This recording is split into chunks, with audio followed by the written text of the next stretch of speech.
Industrial Light and Magic, LucasArts, Skywalker Sound, Lucasfilm Animation. This is Looking at Lucasfilm with Jim Hill and Dan Z. Welcome to Looking at Lucasfilm, the podcast with a different perspective on the world of Star Wars, Indiana Jones, and all of the other entities that George Lucas, Kathleen Kennedy, and the rest of the team at Lucasfilm have dreamed up over the past 40 years. I'm entertainment writer Jim Hill, and Dan Z, my co-host on this show, and I are recording this on the evening of Wednesday, June 26, 2019. How are we doing, Dan? What's going on there tonight? Oh, things are good. It's finally getting warmer here in central Illinois. I've enjoyed this sort of mild summer we've had so far, but things are great. I've been having a lot of fun with my lightsaber from Savvy's workshop, which I'm sure we'll talk about later in the show. Okay. Well, I'm sure people are picturing me standing in my driveway swinging it around. Not exactly that. More about taking it apart and putting it back together again and learning a few things. the big deal with the Savvy's workshop, the hand-built lightsabers, are, of course, the kyber crystals that power them. And I don't know if you've heard about what's been going on at Star Wars Galaxy's Edge, but they are out of kyber crystals. I heard that earlier, and I was stunned, and besides being surprised, I thought, oh no, I should have bought them when I was there. Mm-hmm. Well, the interesting thing is you can still get them now, but the only way you can get them is you have to buy a holocron. Is that what that's called? Yes, or? you are correct. Okay. Jedi or Sith holocron. But that's the thing. It's like, can I get a kyber crystal? No. But if you buy a holocron, you can get a kyber crystal. And they're $50, those holocrons, by the way. Yes. So not a surprise that, that's still available. Was it $12 or $14 for the kyber crystal? I forget. And I just heard today that there are 4 different cuts of each color. Oh, I know, that's not fair. It's cool, but right. that's too hard to track down for me. But I'm happy if someone wants to send them to me. I'm happy to display them in my studio and put a little plaque with their names on it. That's the workaround. Okay. The news portion of today's show is brought to you by Storybook Destinations, trusted travel partner of Jim Hill Media. For worry-free travel every time, book your trip online at StorybookDestinations.com. Well, anyway, folks, to get started here, there's a line out of Episode 5, Empire Strikes Back, that came to mind earlier today as I was putting together the show notes for tonight, Dan.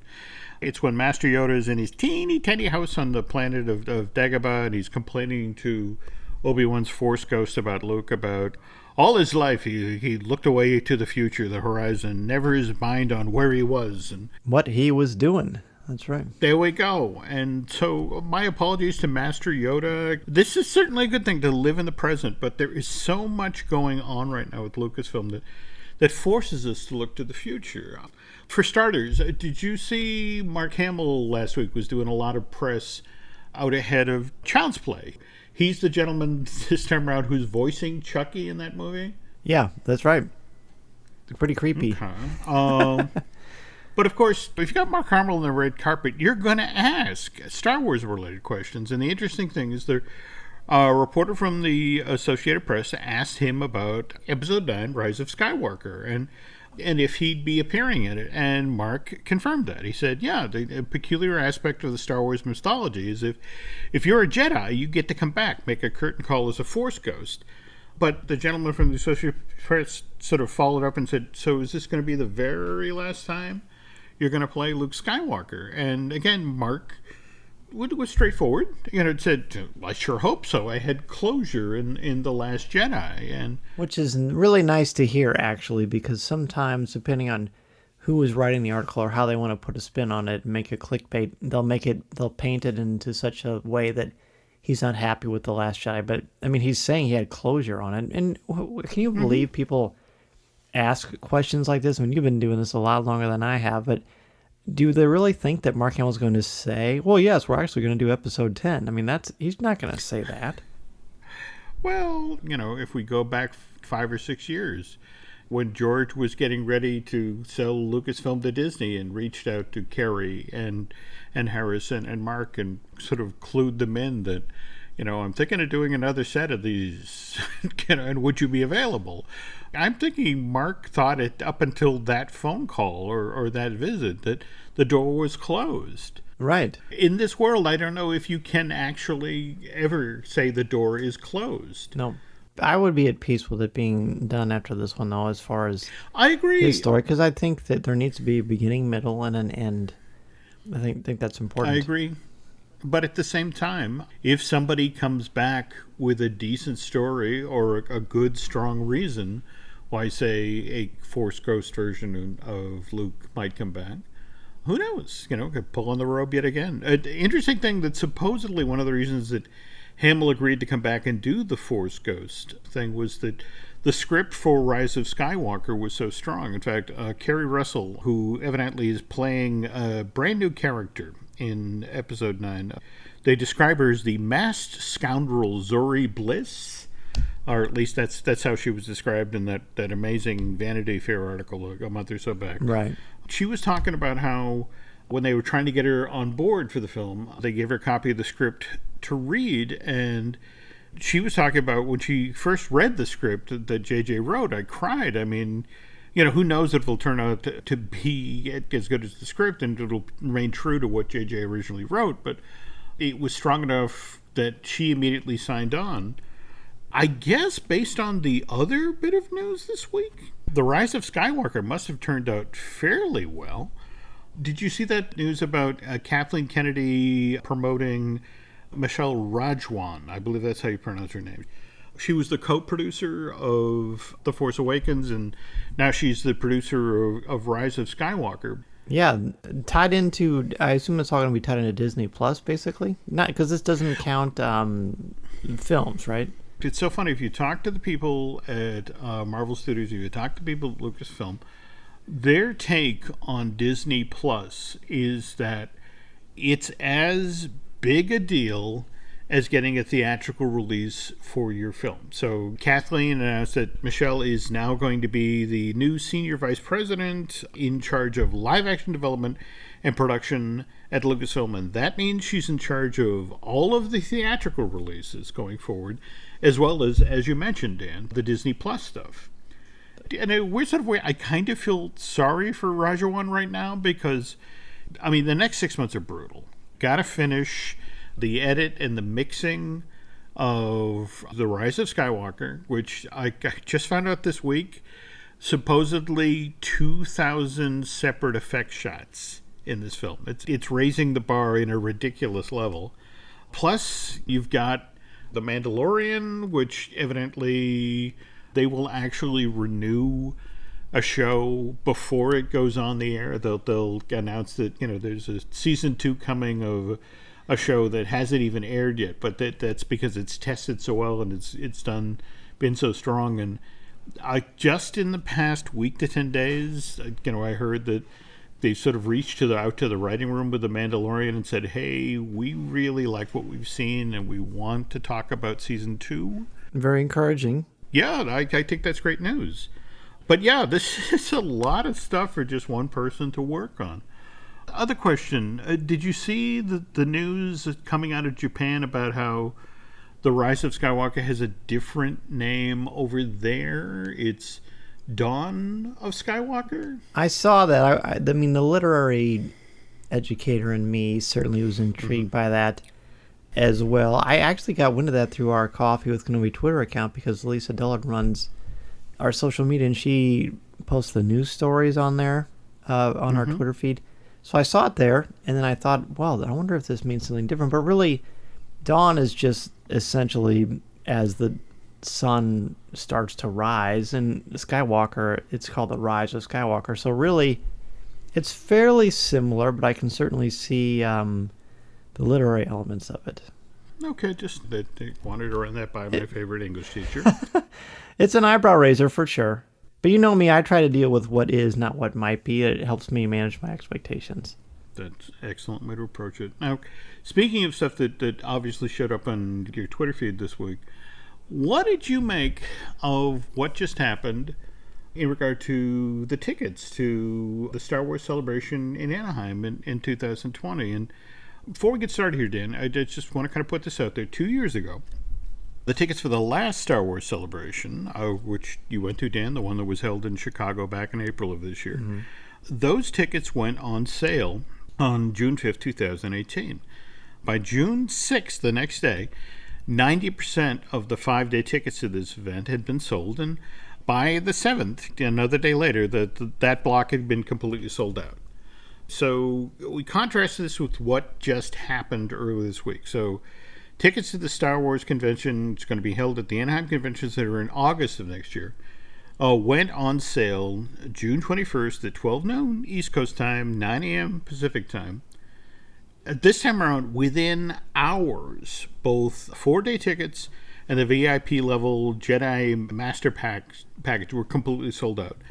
And by 4 o'clock East Coast time, 1 o'clock Pacific time, all of the passes for Saturday, August 29th were gone as well. And what was different this time around? I was stunned. I really was stunned by it, because when that was going on, that wasn't even on my radar. I mean, I posted it and I knew that the tickets were up, and I usually, we usually get a press pass or something like that. So usually we're very fortunate to be taken care of in that aspect. So, but normally I would still buy 4-day or 5-day tickets anyway for me and my crew that helped me with coffee with Kenobi. But I didn't do that, and I just thought, well, I'll just do it tomorrow, or I'll do it later today. And then my friend texts me and he says, they're already sold out in, 20, 30 minutes? The 4-day passes were already gone.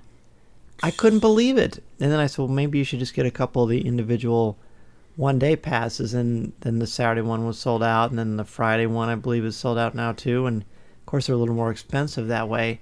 I guess one of the reasons I think this is happening, I think Galaxy's Edge is a big part of it, because there's so much goodwill about it. We're getting to that point where we're going to start being excited about the Rise of Skywalker. Celebration Chicago was such a wonderful success. People are just hungry for their Star Wars right now. I mean, I've always known that 2019 was going to be the year of Star Wars, and I think this is just sort of a reminder. Now, the Anaheim Convention Center is much smaller than McCormick Place in Chicago, so I think that's probably part of it as well. And I also wonder if they're limiting the amount of tickets so that there will be more room for people to get around. What do you think? Southern California, you have WonderCon, you have San Diego Comic-Con, and every other year you have the D23 Expo. You have a community that's primed for these events. So, and especially, I think you're right, coming off of 2019 and between Galaxy's Edge and Rise of Skywalker, Mandalorian, and the like, I think there was a lot of gas in the tank, a lot of excitement. But even so, to see all of those passes go that quickly, that's got to make the folks at Lucasfilm happy. You have that event sell out in 4 hours, and yet the last 3 weeks or so, you and I have been hearing some very interesting stories coming out of Disneyland Park in regard to Galaxy's Edge. That's right. Real quickly, by the way, I meant to tell you this. I'll just tell you on the air because I think it's more fun that way. But I ran into a listener of ours in my hometown about 2 weeks ago. His name is Chip Joyce. He was working at the movie theater, and I was wearing a Galaxy's Edge t-shirt, which is why I'm bringing this up now. And he said, have you been there? I went there for a cast preview. And I said, yeah, I loved it. And then he heard my voice, and he made the connection that I was the co-host on Looking at Lucasfilm. And he said he's been listening to us since the beginning, so I want to give Chip Joyce a shout-out and thank you for listening to our show. Oh, how nice. Okay. But he had gotten to a cast member preview? Yeah, he got in there before I did, and he said he loved it. Wow. Yeah.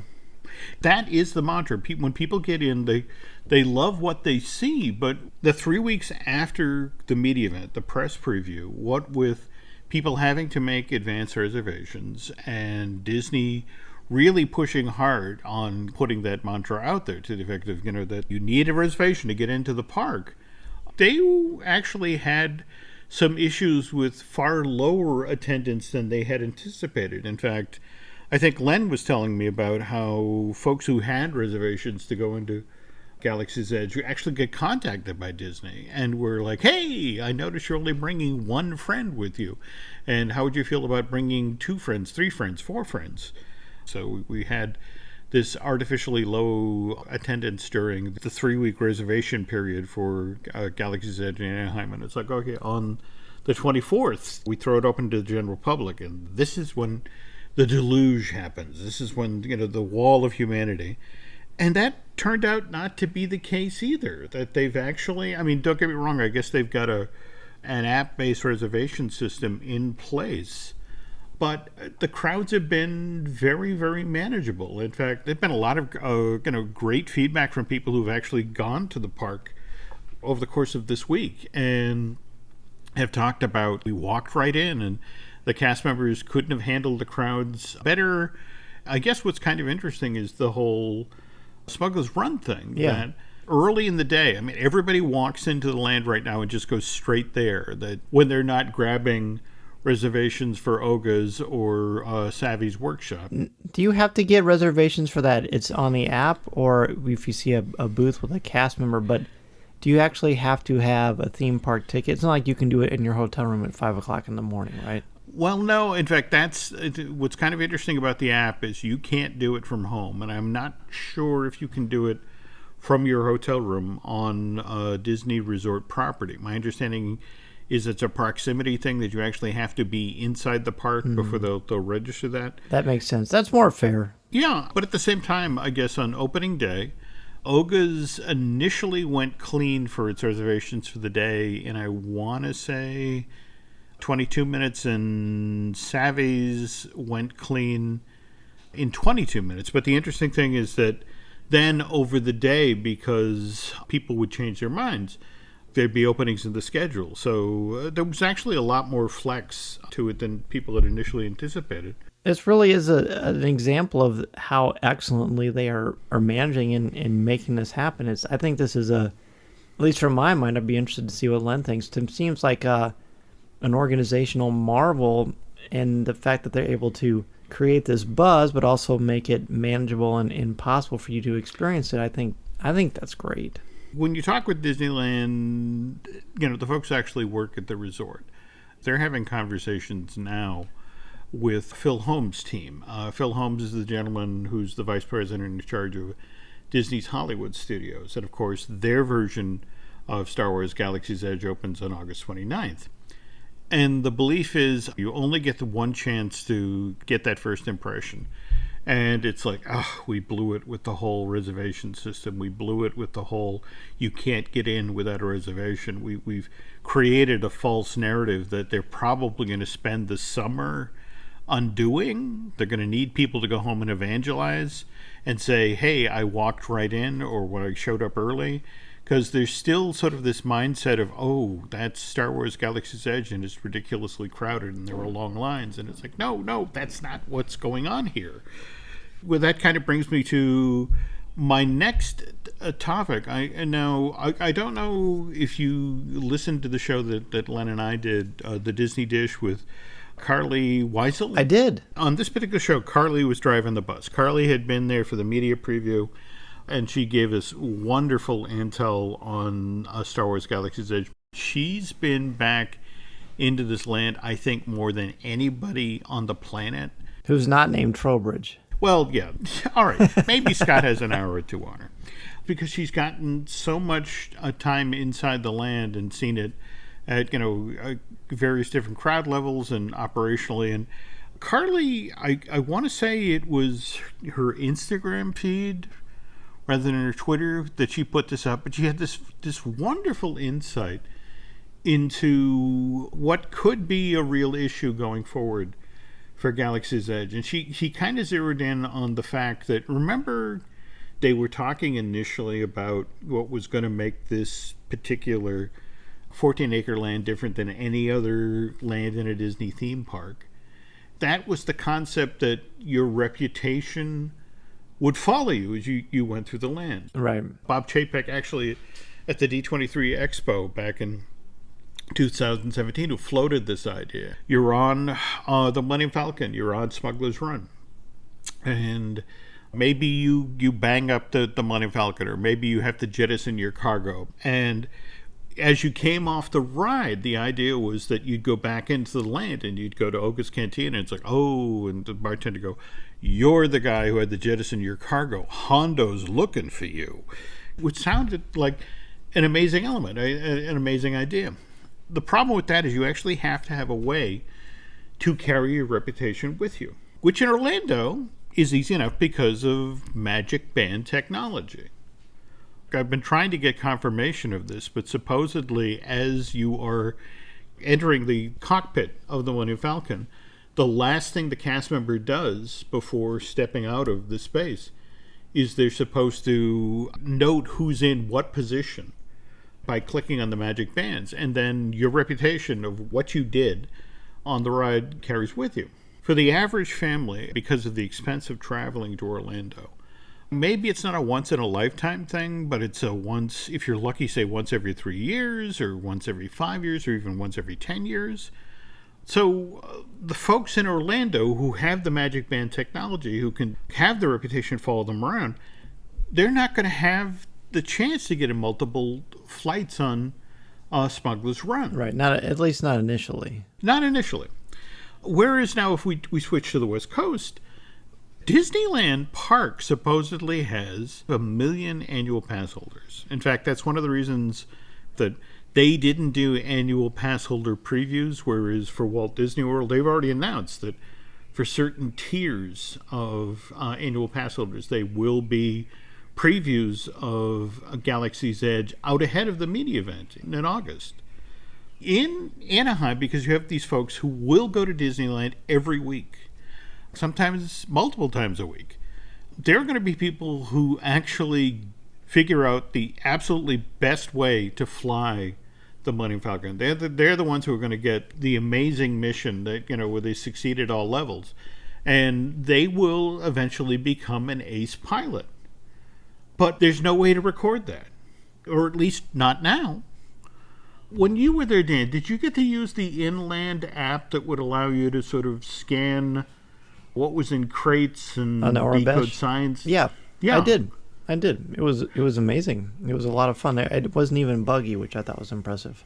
Because I know Seth Kabursky, who got into Galaxy's Edge multiple times, because there's supposedly ways that if you run errands or you do missions with the land, you can, I guess it's the equivalent of making bank, that you have funds you can spend within the land, or you're supposed to be able to. Yeah, that's right. You get credits, or what I think they call it credits, yeah. So you have to assume if they can do that, I wonder if there's a way for the reputation to then transfer to your phone. And every time you return to the land, that it would recognize you. Well, when I was there, in the back of my mind, I thought a couple of times, okay, how are they going to keep track? How are they going to know that I crashed the Falcon or that I had a nice landing? And the only thing that I really noticed is when I was done, and I wrote it 4 times, when I would leave the cockpit and walk down the hallway, the cast members would say, boy, you did a great job, or something like, boy, Hano's going to have to do a lot of work to fix all the damage you did. And the hallways would smoke, and it would flash, and you'd hear certain damaging things. But that was really the extent of it. And I thought, well, how will someone in Oga's have any clue what I did on the Falcon 20 minutes ago or 2 hours ago? But and all I could think of was, well, Magic Band is what they'll do in Florida, but I don't know what they were going to do here. And, there's no guarantee that someone's going to use the app that devoutly, that's just going to be in there to ride some rides. Yeah, that's true. Unless there's a way that they do it, like you're talking about in Florida, maybe it'll be a thing where you have the option of, do you want this recorded or not? So maybe there might be someone who's worried that they won't do as well the first time or two, and so maybe they won't record that one. I don't know. I mean, I would do it no matter what, because, there's nothing like failing to figure out how to get better, as we learned in The Last Jedi. This is true. And this is a work in progress. Until we get Rise of the Resistance up and running on both coasts, that there won't be balance to the Star Wars land. Again, I guess I should break a little news here on the show. Got a call tonight from Alice's mom, Michelle Valladolid, who had just been in Star Wars Galaxy's Edge, the Anaheim version today, and was thrilled that she finally got face-to-face with Kylo Ren there, but ran into an Imagineer friend while she was in the park, and they got chatting about Phase 2. And this Imagineer clued Michelle into the fact that the sit-down restaurant has actually just been signed off on. Oh, really? Yeah. So the concept art that we all saw out there for the sit-down eatery, it looks like they've decided they're going to fast-track it. So in Disney terms, what does fast-track mean? How quickly will this restaurant open? Is that going to be their answer to another cantina sort of a thing, or is that going to be something else? The idea is this would be the sit-down eatery, and I think the hope is that by creating this would in fact take some of the heat off of Oga's. and thereby make it that much easier to get into. But then, of course, now, in fact, it's kind of ironic. Len and I were just recorded a Disney Dish about this, but Epcot's about to open that the space-themed restaurant. Yeah, but the fear is that the Space restaurant at Epcot is basically going to be Our Guest 2. That new Fantasyland restaurant opened. They thought people would come in, and because they're in the Magic Kingdom, they do like they did in every restaurant. They'd within 70 minutes they would have gotten their food, eaten, and left, because of course there's a huge theme park outside that you want to go to. And what the difference was that this is the first restaurant in the Magic Kingdom where you could order alcohol, and had all the 3 separate rooms full of amazing decorations. And people actually lingered 15 to 20 minutes longer than usual. And that actually blew their reservation system out, which, remember, at Walt Disney World, people are booking restaurant reservations 6 months out.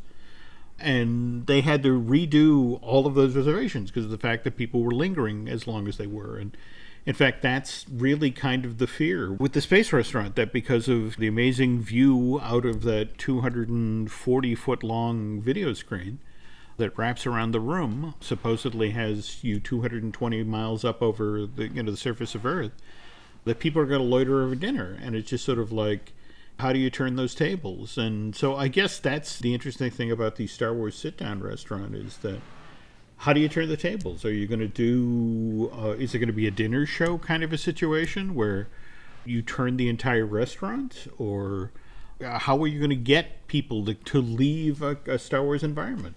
Jar Jar's Hoop-de-Doo musical review. Then the question will be, how do you get them in? All right.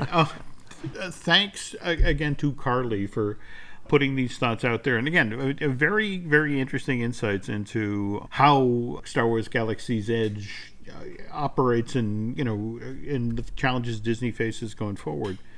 And speaking of going forward, when Dan and I get back from this commercial break, we're going to talk about how Taika Waititi's latest project for Disney and 21st Century Fox actually has some ties to George Lucas.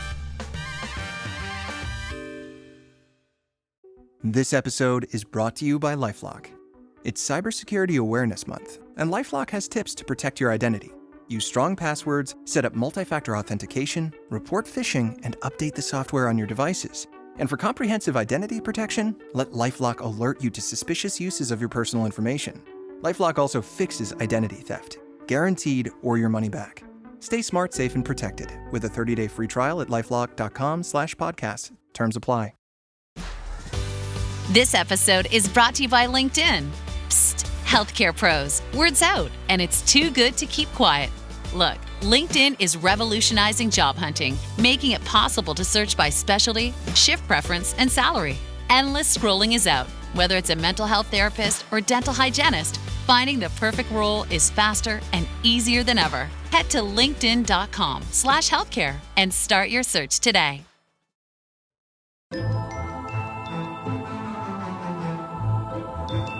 We were talking about the future of Star Wars on the first half of today's show.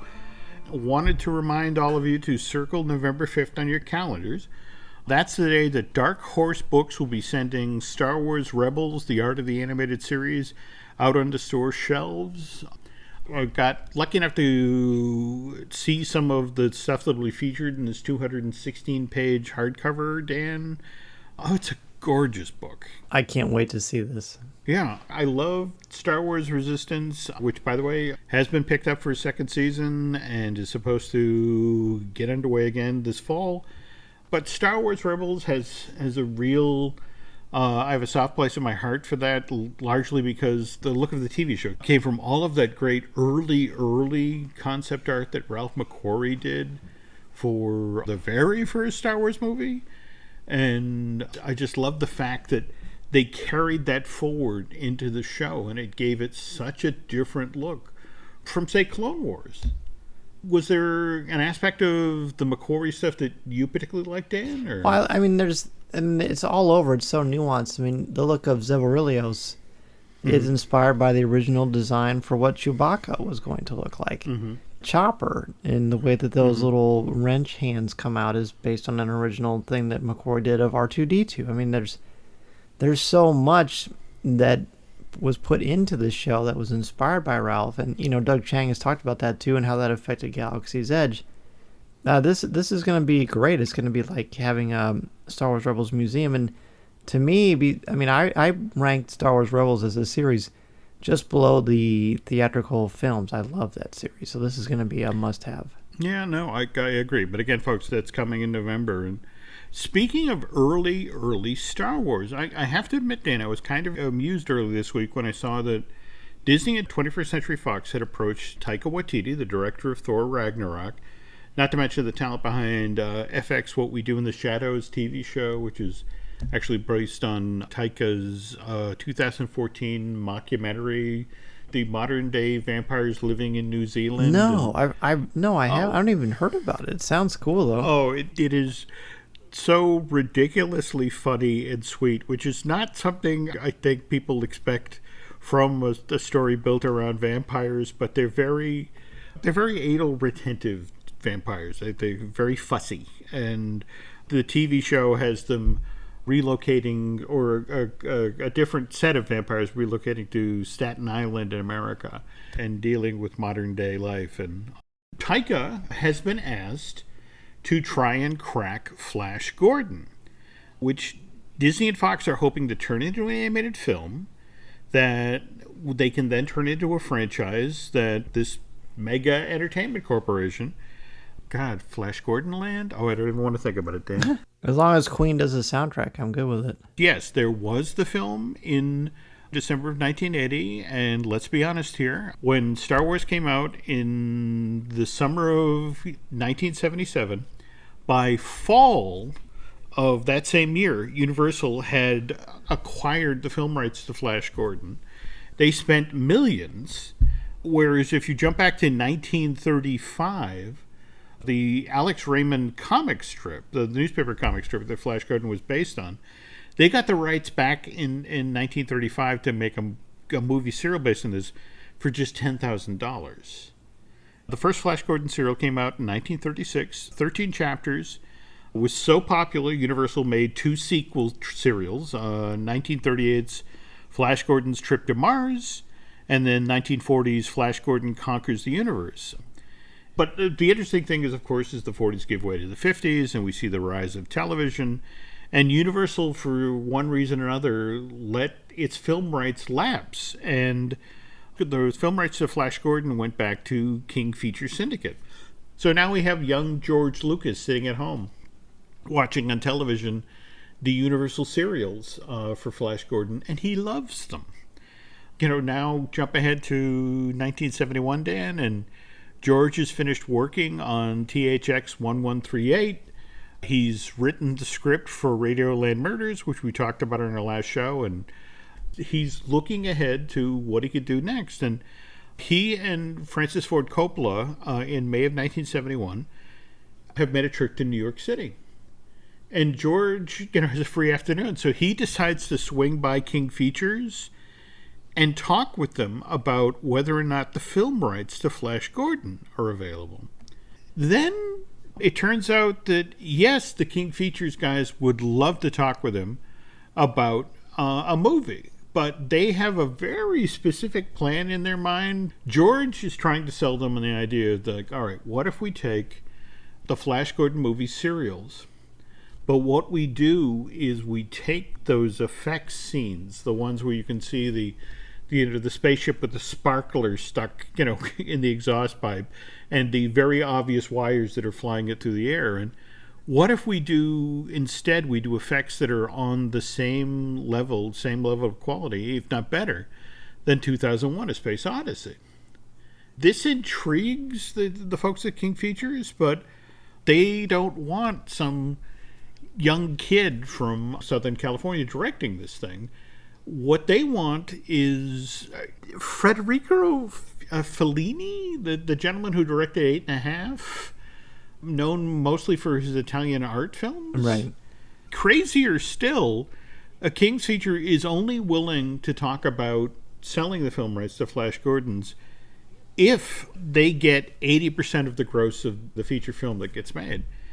Given the ridiculous terms that King's Features has put on the table here, George says thank you and goes back to his hotel room where, he meets with Francis. And Francis, looking back at this, recalled that George was incredibly depressed when he got back from his meeting with King Features. And since they wouldn't agree to sell him the film rights to Flash Gordon, Coppola remembers Lucas saying, well, I guess I'll just have to invent my own space heroes.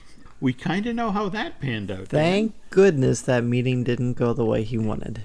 So again, we jump ahead to summer of 77. New Hope is a huge hit.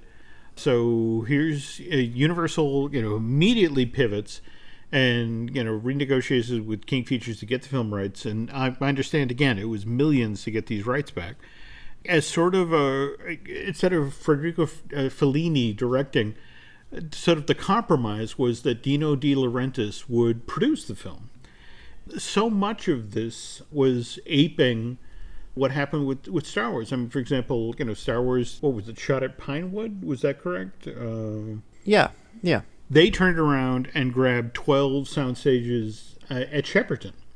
The other thing that I just find fascinating is that when it came down to the casting, they almost cast Disney legend Kurt Russell, who was in the running for Han Solo. George kept talking about how he would bring trios of actors together and see how they worked. And I want to say, wasn't it Russell and Christopher Walken? I don't know if they were actually a pair. Christopher Walken was in there. I thought Christopher Walken read for Han Solo too. Maybe I'm wrong. I know Cindy Williams, of course, read for Leia. Well, anyway, they came within inches of evidently casting Kurt as Flash, but they opted instead for Sam Jones, and the movie comes out December of 1980, terrible film. As you mentioned, the one thing that really has survived, the score by Queen. It's been kind of interesting to watch the second life of Flash Gordon, the Samuel Jones version, thanks to Seth MacFarlane's Ted, which was also made by Universal. But that film actually features the Ted character is a very big fan of the Flash Gordon movie. So okay, I haven't seen that movie since it was in theaters. I just have a lot of fun memories of it because everyone was trying to fill up the Star Wars hole in their hearts when there wasn't a new Star Wars movie. And by the way, now that I think about it, it was Elstree Studios where they filmed the original Star Wars. There we go. And because that's not there anymore. Because I've been to Pinewood. Really? It's a gigantic place. Yeah, it's very cool. Oh, very cool. In a weird sort of way, I guess we're lucky. We are, yes. But at the same time, given Taika's very, very unique sense of humor and his storytelling style, I'm genuinely interested to see what this guy could do with Flash Gordon. Oh, it'll be fun. He's got a little bit of stuff going on for the Mandalorian too, as we know. So he is a busy person. He's really hitting all the right sci-fi and fantasy notes for sure between these, and then Thor. Yeah, this is good news. I think it'll be fun. And what if that meeting did go well and George did make Flash Gordon? What would the name of our podcast be? I'm not sure. Gaga about Gordon? Nah, that's flapping about Flash. I've always been fascinated by those stories about the early cuts of Star Wars where they didn't have certain pieces of effect footage done, so they cut in shots from World War II films. That's right. And maybe there's some Flash there in the pile. There's a documentary when the original trilogy came out on DVD called Empire of Dreams, which is a 3-hour documentary. And it goes over and shows a lot of that footage that you're talking about with the World War II stuff. Really? Oh yeah, it's a fantastic documentary. It's probably one of the premier video versions of the history of creating this franchise. I highly recommend people look. I think it's on YouTube for free too. Okay, I will have to chase that down. Well, speaking of very, very busy guys, you are a very, very busy guy these days. In fact, Comics with Kenobi, is this a new thing? Or Comics with Kenobi, no, it's been out for a couple of years. We have a network at Coffee with Kenobi. We have Comics with Kenobi, hosted by Matt Moore and Jeff McGee. Lattes with Leia, with Dr. Andrea Letamendi and Amy Radcliffe. Resistance Reactions with Aaron Harris and Dave Motters, and then Legends Library with Randy Theriot. So yeah, we've got a busy network, but I, of course, do Coffee with Kenobi, the weekly Star Wars podcast. We also have a Patreon page with an exclusive show you can listen to called CWK Pour Over, where myself, Corey Clubb, and Tom Gross just basically take our own look our own slant on popular culture. We talk about Star Wars, do a lot of Coffee with Kenobi behind the scenes stuff. And by the way, you can find me on Twitter at Mr. Zehr, MRZEHR, and my writing on stars.com and IGN. I feel positively lazy when you talk. I mean, I've got the Disney podcast I do with Len. I've got the Universal Joint, which I do with Dustin Fuse, and of course, Fine Tuning with Drew Taylor, who, by the way, has his own wonderful Mission Impossible-based podcast like The Fuse.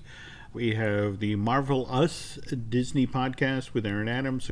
And we have the brand new show, I Want That, with Michelle Rejwan. In fact, that's why I was talking with her earlier today, was that she was back in Star Wars Galaxy's Edge trying to prep our big Star Wars Galaxy's Edge merch show, which should only be 15 or 16 hours long, folks. Just I'm looking forward to that. Sleeping bag and a pillow. You're going to need it. You, by the way, are like the least laziest person I've ever met in my life. I can honestly say, from being on the inside, Jim works so hard on every podcast. He puts so much blood, sweat, and tears into them. So we are better for it, for your hard work. Well, we need to get you a hobby, Dan. Okay, speaking of podcasts, if you really like what Dan and I do here, it would be incredibly helpful if you head over to iTunes and rate and recommend our shows. If you get over to Bandcamp and subscribe, that would be cool. I do want to say, I forgot to mention, on our Coffee with Kenobi YouTube channel, I've got 4 videos of me talking with some of the creatives who helped bring Galaxy's Edge to life. There's some really, really fun stuff there that I'd love for you to check out and subscribe to the channel. No, this stuff's absolutely killer, folks. Please go and check that stuff out. And I guess that'll hold you over till Dan and I get together again and do a new Looking at Lucasfilm. So until then, folks, thanks for listening, and Dan and I will be back soon. Thank you for listening to Looking at Lucasfilm with Jim Hill and Dan Z, one of many great podcasts on the Jim Hill Media Network.